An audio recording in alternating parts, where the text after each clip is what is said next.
بسم اللہ الرحمن الرحیم۔ السلام علیکم ورحمۃ اللہ وبرکاتہ۔ عابد راضی چینل کی طرف سے آج میں اپنے دوستوں کو رسول اللہ صلی اللہ علیہ وآلہ وسلم کا ایک فرمان سناؤں گا۔ آپ دوستوں نے اس سے غور سے سننا ہے اور اس پر عمل بھی کرنا ہے۔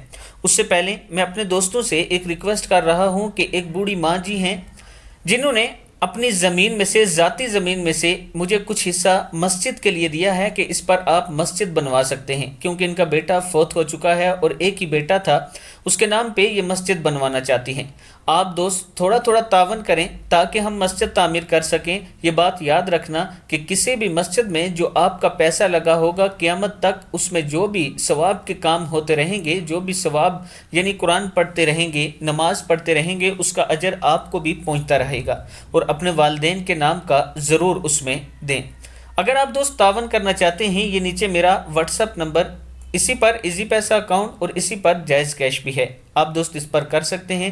اور باہر سے جو دوست بھیجنا چاہتے ہیں دوسرے ممالک سے، وہ واٹس ایپ پر مجھ سے رابطہ کر سکتے ہیں۔ ماں جی کی بات بھی آپ سن سکتے ہیں۔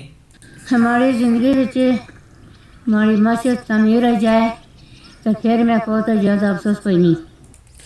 یہ کہہ رہے ہیں کہ اگر میری زندگی میں ہی میرے بچے کے نام پہ مسجد تعمیر ہو جائے تو مجھے کوئی افسوس نہیں ہوگا، کیونکہ میں اپنی زندگی میں ہی اپنے بچے کے نام پر مسجد تعمیر کروا دوں گی، اس کی زمین پر، جس کا اجر ان کو پہنچتا رہے گا۔ تو شروع کرتے ہیں آج کا لیسن۔ بسم اللہ الرحمن الرحیم۔ گندی زبان میں بات کرنا۔ رسول اللہ صلی اللہ علیہ وآلہ وسلم نے ارشاد فرمایا، اے عائشہ رضی اللہ تعالیٰ عنہ، کیا تم نے کبھی مجھے بری یا گندی زبان میں بات کرتے سنا؟